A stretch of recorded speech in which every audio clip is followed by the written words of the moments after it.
Assalamualaikum warahmatullahi wabarakatuh. Mohon maaf, pembelajaran kita baru bisa dimulai dari Senin ini. Mumpung Bapak masih sakit juga ya, jadi mohon maaf ini kurang maksimal. Sebelumnya Bapak mau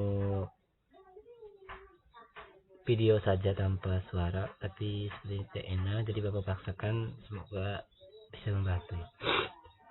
Hari ini kita pembelajaran kelas 4A tentang pertemuan pertama kita, yaitu tema 1 indahnya kebersamaan. Subtema 1 keberagaman budaya bangsaku.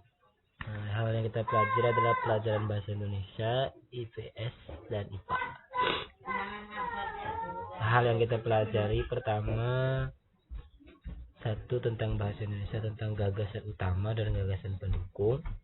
Terus IPS tentang keberagaman Indonesia, dan IPA tentang bumi. Lalu kita belajar tentang bahasa Indonesia. Itu tentang gagasan utama dan gagasan pendukung. Apa itu gagasan utama dan gagasan pendukung akan Bapak jelaskan. Tapi sebelum kita mempelajari itu, mari kita mengenal paragraf, kalimat, baru kita mengenal apa itu gagasan utama dan gagasan pendukung serta contohnya. Ini ada contoh teks, mungkin bisa dilihat di halaman 4, yaitu tentang Taman Mini Indonesia Indah. Di sana ada teks.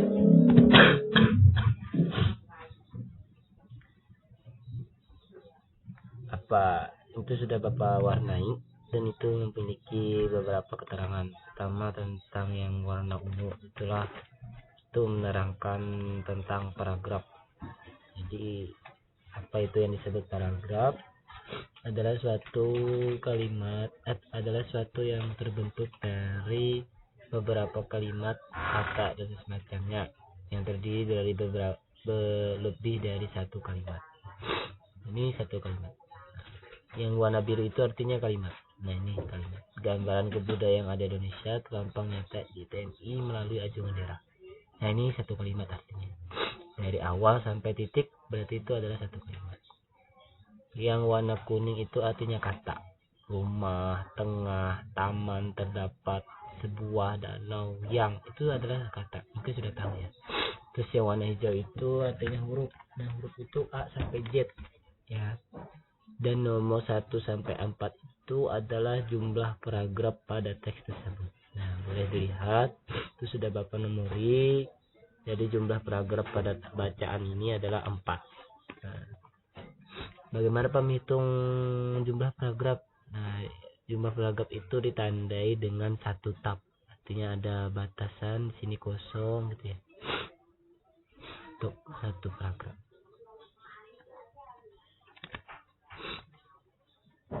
Nah, kita lanjut ke gagasan pokok dan gagasan pendukung, masih di halaman 4. Nah, yang Bapak warnai warna kuning itu adalah gagasan pokok. Terus yang warna merah itu adalah gagasan pendukung. Jadi, gagasan pokok itu adalah gagasan atau ide yang menjadi pokok atau pikiran utama dalam mengembangkan paragraf satu bacaan. Nah, di situ kan tentang Indonesia terkenal dengan kekayaan ragam budaya dan suku bangsa. Nah, itu adalah gagasan pokok atau ide pokok dari paragraf 1. Jadi artinya semua paragraf itu, paragraf 1 akan membahas tentang Indonesia terkenal dengan kekayaan ragam budaya dan suku bangsa. Seputar itu akan dibahas di paragraf 1. Nah, maka paragraf utama ini atau gagasan pokok ini akan diperjelas dengan gagasan pendukung, yaitu yang warna merah. Jadi yang dia akan menjelaskan bagaimana sih ragam budaya dan suku bangsa yang ada di Indonesia. Dia akan dijelaskan di kalimat selanjutnya, seperti yang dicontoh. Jadi gagasan pendukung itu adalah uraian atau tambahan informasi yang mendukung gagasan pokok. Nah, seperti itu. Misalnya contoh lain adalah menjelaskan tentang tubuh. Nah, ini adalah tubuh Budi. Nah, itu adalah kalimatnya. Terus disambung lagi, tangan Budi ada 2, telinga Budi ada 2, mata Budi ada 2. Nah, gagasan utamanya adalah tentang tubuh Budi. Terus gagasan pendukungnya menyebutkan berbagai macam anggota tubuh Budi. Itu adalah salah satu contoh lain.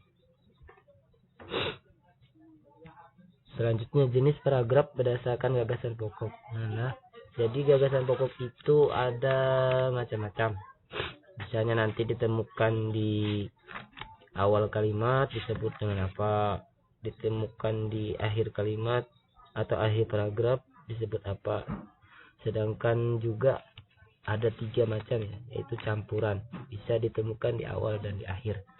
Jadi kalau kita menemukan paragraf pokoknya di awal dan di akhir, berarti kalimatnya kita bikin sendiri. Nah, jadilah kalau kita menemukan kalimat utama di awal paragraf, maka kita sebut paragraf induktif.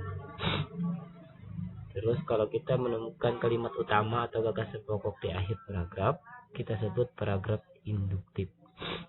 Sedangkan paragraf campuran, kalimat utama berada di awal dan di akhir paragraf. Nah, nanti kalian akan menemukan, wah semuanya, ada juga yang menemukan semua, oh ini paragrafnya semuanya inti gitu ya. Nah, maka itu boleh ditulis untuk gagasan pokoknya. Contoh nih. Nah nanti ya. Nah ini kita sebelum contoh kita akan menemukan atau langkah bagaimana sih Pak menemukan atau cara menemukan ide pokok atau gagasan pokok pada paragraf. Ini salah satu caranya. Bacalah dengan cermat dan seksama. Jadi yang pertama untuk menemukan ini, kalian harus bisa membaca. Nah, jadi pentingnya membaca itu sangat penting ya untuk bisa menemukan ide pokok. Kalau belum bisa membaca, otomatis akan kesulitan menemukan ide pokok atau gagasan pokok. Nah, jadi yang pertama adalah bacalah paragraf dengan cermat dan seksama. Yang kedua, cermati kalimat pertama hingga akhir. Artinya kalian boleh pakai pertanyaan, misalnya apakah kalimat pertama merupakan gagasan pokok atau gagasan penjelas. Atau kalian boleh bertanya lagi, apakah kalimat kedua merupakan gagasan pokok. Jadi selama kalian mencermati itu, kalian tanyakan itu di mana ya kalimat pokoknya, apa ada di apa di awal atau di akhir atau campuran, supaya kalian cermat. Dan yang terakhir, teruslah membaca demi kalimat. Ini artinya kalian membacanya hingga kalian menemukan gagasan pokok paragraf. Jadi baca terus sampai kalian menemukan. Jadi pemahaman kita harus tinggi di sini gitu ya. Kalau kalian masih belum, maka terpaksa harus membaca terus sampai menemukan gagasan itu. Jadi kuncinya adalah membaca. Jadi gagasan pokok itu bisa di awal, di akhir, ataupun di seluruh kalimat. Ini ada contoh. Nah, ini contoh mungkin bisa di halaman 4 di buku kalian. Kita Mini Indonesia Indah. Ini Bapak contohkan di paragraf ketiga.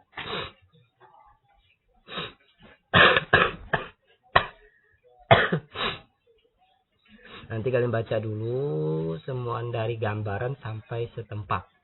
Dan gagasan pokoknya jadi kalau kita baca dari paragraf 4 ini, gagasan pokoknya berada di awal kalimat, maka disebut dengan paragraf deduktif. Nah, gagasan pokok di TMI terdapat, ini gagasan pokoknya ya. Di TMII terdapat berbagai jenis bangunan yang melatar belakangi kondisi lingkungan dan kebudayaan Indonesia, atau gambaran kebudayaan yang ada di Indonesia terpampang nyata di TMII melalui anjungan daerah. Nah, itu gagasan pokoknya. Nah, sedangkan gagasan pendukungnya boleh dibaca sendiri. Di TMI terdapat anjungan daerah yang mewakili keberagaman suku-suku Indonesia. Jadi gagasan pokoknya diperjelas dengan gagasan pendukung. Terus jenis paragrafnya, karena kita menemukan gagasan pokoknya di awal kalimat, maka disebut dengan paragraf deduktif. Nah, itu cukup untuk bahasa Indonesia. Selanjutnya kita ke pelajaran IPS, yaitu tentang keberagaman Indonesia. Mungkin semuanya sudah tahu bahwa di Indonesia ini sangat beragam. Banyak agama, banyak suku, banyak budaya yang ada di Indonesia. Maka itu Indonesia di mata negara dikenal dengan bangsa yang majemuk. Ya, ini semua suku, ras, agama, dan budaya ada di Indonesia. Semua bersatu dengan semboyan Bhinneka Tunggal Ika. Jadi semuanya walaupun berbeda-beda tetap satu jua. Misalnya kamu agama Islam, teman kamu agama Kristen. Nah, kalian harus tetap bersatu supaya tetap terjaga keamanan. Nah, jangan sampai karena beda agama terus kalian bertengkar. Oh, ini tuh kamu Kristen, terus kada dikawani, ya. Jangan sampai seperti itu. Jadi perbedaan itu tidak menyebabkan kita berpecah belah. Karena harusnya dengan keberagaman Indonesia ini kita bangga. Karena banyaknya hal-hal yang menarik kita temukan satu sama lain. Nah, misalnya ya, beberapa keberagaman Indonesia, misalnya tarian Gambyong dan rumah adat Jonglo. Ini berasal dari Jawa Tengah. Terus alat musik angklung berada di Jawa Barat.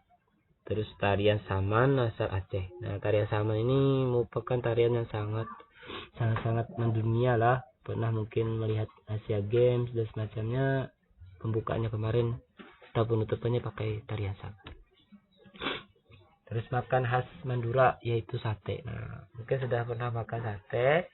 Jadi sate itulah berasal dari Madura, bukan dari Kalimantan, apalagi dari Sembuluh misalnya, bukan. Tapi itu berasal dari Madura.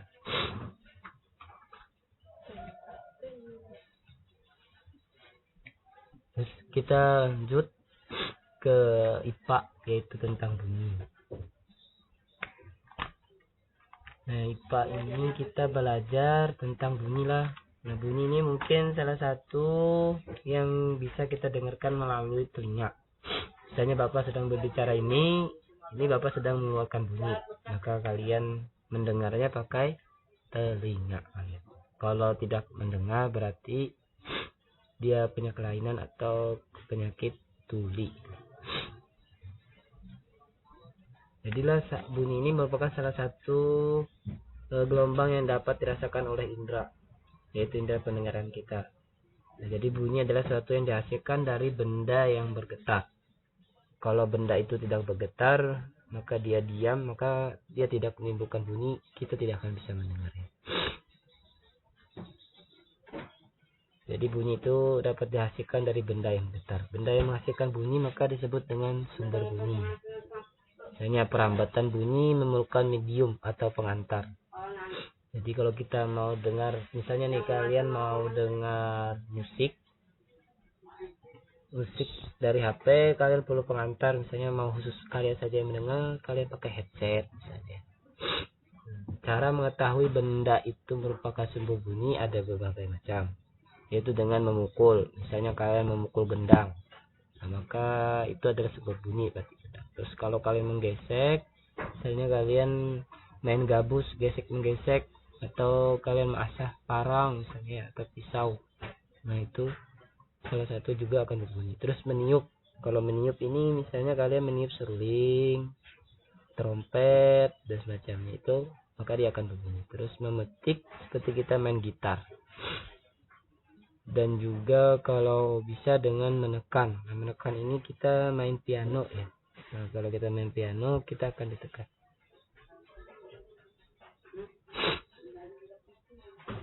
Jadi kalau kita mau mendengar bunyi harus hati-hati ya, jangan sampai kita mendengarkan bunyi yang keras, nanti telinga kita akan sakit ataupun nanti akan menyebabkan kita cepat kehilangan pendengaran. Nah, terus kekuatan bunyi itu dipengaruhi oleh amplitudo. Jadi amplitudo itu kekuatan bunyi tersebut. Jadi misalnya dia nyaring, maka dia akan. Terus juga tergantung dengan pendengaran kita. Misalnya jaraknya tidak terlalu jauh, kita mungkin jelas. Misalnya sudah beberapa meter akan sulit mendengarkan. Nah, sifat-sifat bunyi yaitu gelombang bunyi memerlukan medium. medium ini pengantar, dapat mengalami intervensi juga, dapat dibiaskan, maksudnya dapat mengalami pembiasan, terus dapat mengalami pelenturan, terus dapat mengalami pemantulan. Kalau pemantulan ini kalian misalnya menggema gitu ya, kalian di hutan teriak nama kalian, maka dia akan kembali lagi suaranya kepada kalian. Terus dapat diresonansikan nih seperti orang yang nyanyi atau melakukan vokal suara. Nah, ini tugas. Nah, silakan saja dikerjakan tugas kalian di halaman 27 sama 28. Cukup yang A dan B. Terus yang kedua kerjakan tugas kalian 29-30, cukup A dan yang B juga. Terus yang ketiga kerjakan tugas halaman 31, cukup yang A saja. Cara mengerjakannya, pertama tulis jawaban pilihan ganda serta dengan kalimat atau isian yang di kertas lembar buku tugas. Contoh ganda A, tulis ya Jawa Timur. Misalnya nanti A Kalimantan Tengah, tulis isian tidak menghormati orang lain, maka ditulis dengan jelas. Terus nama dan tanggal pengerjaan, di foto saat mengerjakan, satu foto dikirim ke grup. Terus 4 hari, yang keempat hari Selasa paling lambat. Risiko terus menumpuk tugas atau lupa mencatat nilai. Jadi harapannya hari Selasa sudah dikumpul. Nanti ya paling lama malam Rabu lah, atau malam Selasa tuh sudah dikumpul ya, sebelum pagi Rabu. Pokoknya Bapak tunggu sampai jam 12 malam tuh. Nah, Selasa depan, karena Selasa paginya sudah Bapak balik tugas lagi, yaitu PKN dan SPDP. Harapannya kalian mengerjakan dengan cepat lah, karena Selasa kita akan belajar lagi. Terus kalau Kamis sampai Jumat kan kalian belajar agama. Nah, sedangkan Sabtu kalian ke sekolah.